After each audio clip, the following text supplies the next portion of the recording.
Hoy analizaremos las míticas tácticas de manipulación de Steve Jobs a partir de la biografía que escribió Walter Isaacson y nos centraremos sobre todo en el capítulo 11, titulado, por sorpresa, El campo de distorsión de la realidad.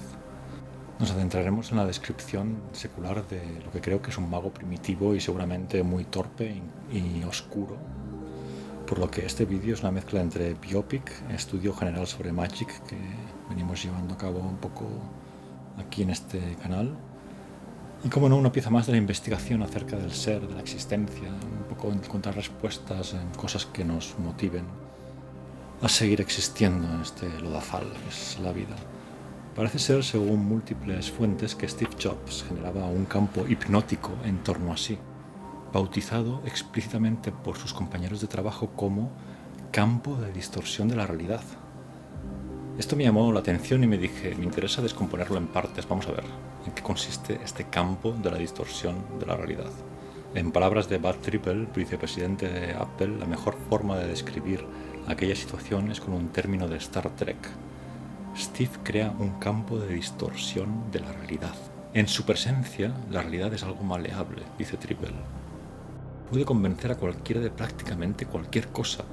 El efecto se desvanece cuando él ya no está, pero cuando está presente es fuertemente magnético.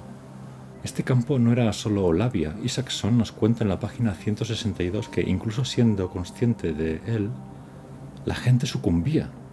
Era una mezcla de estilo retórico y carismático, una voluntad indomable y una disposición a adaptar cualquier dato para que se adecuase al propósito perseguido.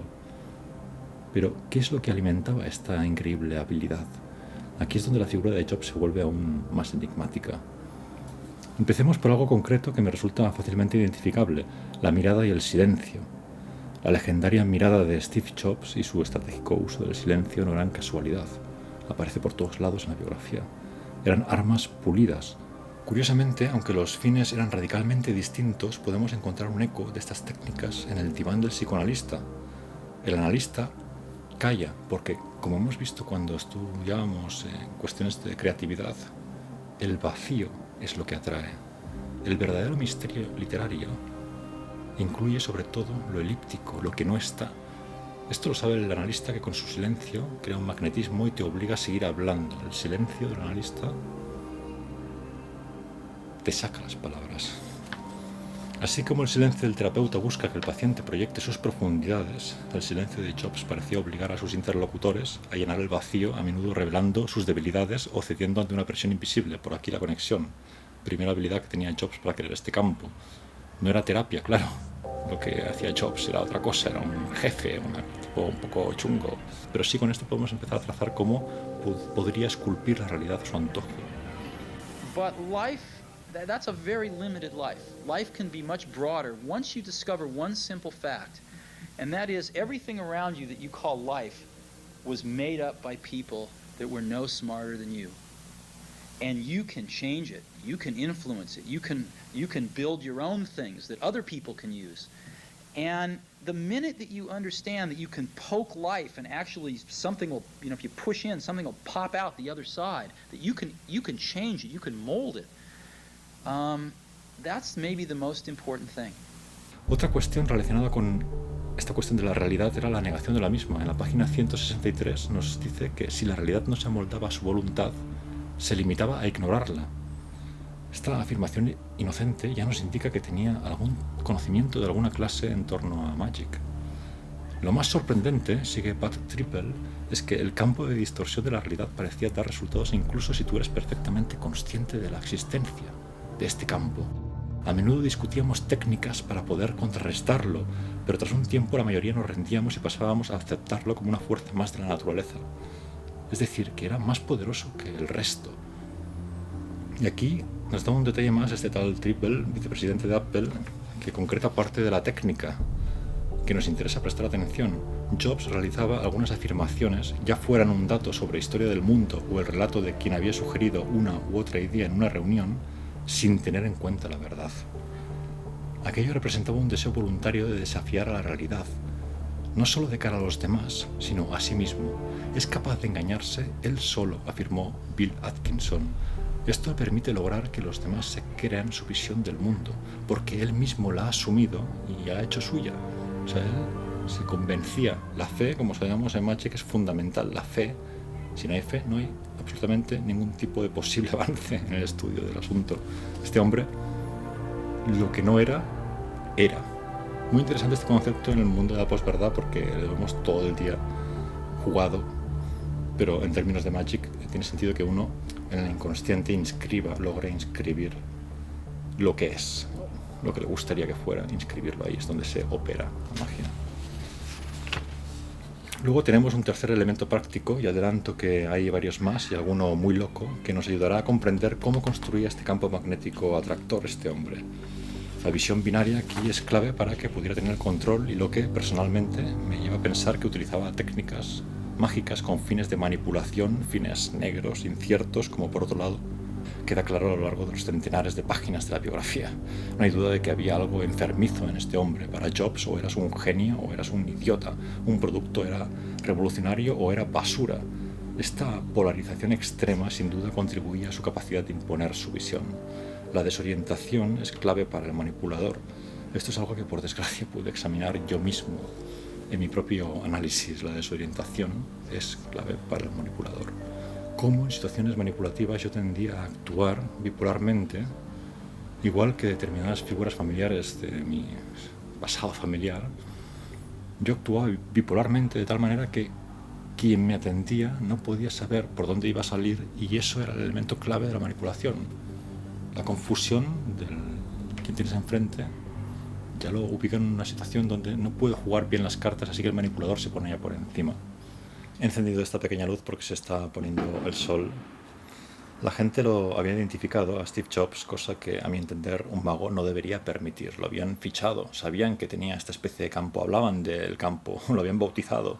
Presuponemos a las personas practicantes, e incluso a nosotros mismos, jóvenes, torpes y jorobados youngtubers interesados por la magia, que cuando se habla de ciencias herméticas no se menciona el hermética porque sí. Hemos de entender que disciplinas como la alquimia están pensadas precisamente para parecer un galimatías vacuo si no se conocen las claves, si uno no está iniciado. La exteriorización de Jobs lo acerca más a un agente maléfico, caótico, aquello que la misteriosa teoría del cubo define como ADR, o agente de distorsión del render. Un tipo de personaje sin duda entrópico, más bien lo contrario a un sanador, un caotizador de mala manera. De hecho, enfermizo. Sabemos que murió por esa dieta extrema que tenía de comer solo fruta, acabó teniendo un cáncer terrible. Como todo el mundo conocía los poderes psíquicos de Jobs, habían podido contrarrestarlos y defenderse de ellos. Otro motivo a favor de guardar silencio, de no decir más de la cuenta, de no mostrarse tanto. Dice la biografía, para tratar con él, el equipo de diseño del Mac recurrió a un concepto electrónico llamado filtro de paso bajo.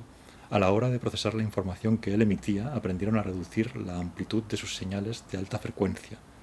Aquello servía para suavizar el conjunto de datos y ofrecer una media móvil menos agitada de su cambiante actitud. Tras unos cuantos ciclos en los que adoptaba posiciones extremas de una forma alterna, aprendimos a hacer pasar sus señales por un filtro de paso bajo, señalamos de los ex empleados. Y de esta manera no reaccionábamos ante las opiniones más radicales y locas, los extremos que planteaba. No hay duda aquí que asistimos a un ejemplo sencillo y claro de defensa psíquica grupal.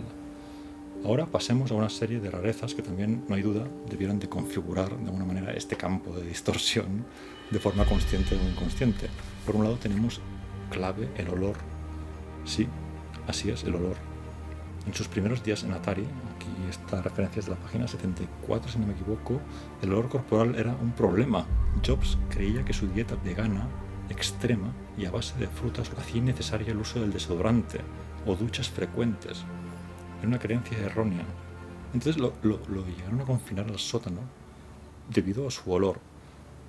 Esto sin duda genera aura negativa y no acabo de casar bien como con este elemento del olor, que supongo yo que perduraría durante los años, pues consiguió un plus para la manipulación, para su campo magnético que estamos comentando. Tenemos aquí pues el tema este de las dietas extremas y los ayunos, su obsesión con dietas frugívoras y ayunos. Aquí todo el libro está lleno de referencias a este asunto. Está también lleno de referencias al budismo zen, que le influyó mucho por todos lados, una especie de budismo zen así trasnochado, un poco occidentalizado. Y también tiene un aprecio extremo por el minimalismo y la disciplina. Parece aquí que hay una especie de práctica que a mí me resuena, ahora veremos, vamos a bajarlo. Porque por otro lado tenía el asunto de la espiritualidad y las drogas. Hizo un viaje a la India en busca de un gurú y experimentó con el LSD, una droga que consideró muy profunda en varios puntos y que abrió su mente a percepciones alternativas de la realidad. O sea, es un tipo que es un psiconauta de alguna manera, que investigó, vemos cosas que nos van configurando a alguien en términos hermético-ocultistas. Todo es ciencia ficción, recordemos. Y ahora, para ir cerrando, entremos en el terreno todavía más ciencia ficción, más especulativo, algo que sin duda nos encanta aquí, sobre todo en la parte más final de los vídeos. Si bien el texto de Isaacson no menciona explícitamente que Jobs practicara celibato prolongado con este fin, de hecho detalla sus relaciones y tuvo hijos, su personalidad estética era una cosa clave. Sus periodos de dietas extremas y ayunos eran clave, y su increíble enfoque monástico en el trabajo nos hace preguntarnos: ¿podría haber experimentado con formas de canalización de la energía?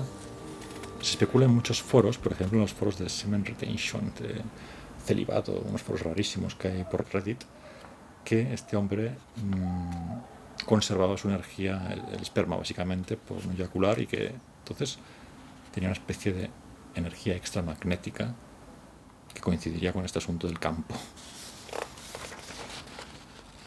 Yo os comento lo que se dice por ahí y son cosas que voy investigando y bueno, vamos juntando a ver qué resuena y qué no. Cada uno llega a sus propias conclusiones. Sabemos perfectamente que muchas filosofías con las que tuvo contacto o pensamientos, aunque fueran de segunda mano o trasnochados un poco, desde el yoga tántrico hasta ciertas ramas del taoísmo, hablan de la energía sexual, prajna, kundalini, como fuerza vital poderosa. Se cree que en lugar de disiparla, si se conserva y se transmuta, puede elevar la conciencia y generar una cosa que efectivamente coincide con magnetismo exactamente. En estos foros de celibato, etcétera, se habla mucho del magnetismo que genera el control de la energía sexual transmutada en prácticas que Jobs llevaba a cabo. La intensidad legendaria de Jobs, su capacidad para enfocarse como un rayo láser, esto se dice en la página 699, podría haber sido amplificada por una disciplina interna relacionada con la conservación de la energía vital. Sus dietas y ayunos podrían haber sido parte de un régimen de purificación más amplio, destinado a potenciar esa energía. Podemos considerar este campo no solo como un campo psicológico, sino como una manifestación de una energía personal intensificada, capaz de influir sutilmente en el entorno y en las mentes de los otros, tal y como ellos mismos describen. Pensad en esto, en la capacidad de doblegar la realidad a su voluntad. Esto es lo que él creía. Esto es, por supuesto, una hipótesis, pero si conectamos los puntos, la fascinación por el Zen, su desdén por los estudios de mercado convencionales, su creencia de que las reglas no aplicaban a él nunca y su increíble capacidad para materializar visiones que parecían imposibles, sabemos todo lo que hizo a nivel práctico, ¿no encaja la idea de una fuente de poder más profunda y quizá más esotérica? ¿Era Jobs un mago moderno? ¿Hay una conexión entre la genialidad, las prácticas estéticas y la capacidad de cambiar el mundo? ¿No tiene nada de genio este hombre en realidad? Yo dudo mucho acerca de esto. Es todo efectivamente charlatanería y mera manipulación del típico bully que fue a su vez maltratado cuando era pequeño. Oscuros traumas freudianos, que diría Foster Wallace. Quedo atento a vuestros comentarios. Muchas gracias por vuestra atención. Hasta la próxima.